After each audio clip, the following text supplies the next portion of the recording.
Hi, I'm Steve from Elistair. I'm here today with the Orion 2 tethered UAV, and I'm going to present to you the Payload Development Kit, also known as the PDK. The PDK allows you to quickly and easily integrate radios onto the Orion 2. When the Orion 2 is flying, we can lift the radios up to 100 meters of height, providing increased range and coverage. Now we're going to look at the integration of the Persistent Systems MPU5 radio into the PDK.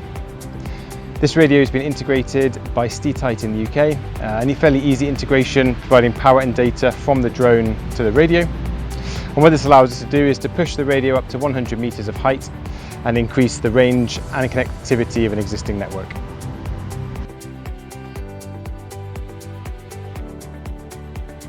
Today we've integrated the IMSI catcher from Revector into the PDK.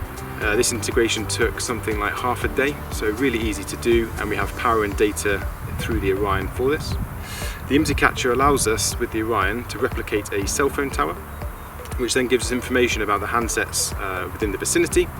And when we have that information, we can then pinpoint and direction find a location of a certain handset. So really useful for law enforcement applications, search and rescue applications, and border control applications as well. The PDK is agnostic, and today we're using the Simpulse SL200 SDR radio. As the PDK is universal, it means that our payload integration partners can have access to power, data transfer, and physically attach the radio to the drone. We can quickly attach a radio to the drone. So in this configuration, we now have a rapidly deployable variable height antenna that can stay airborne for 50-hour periods.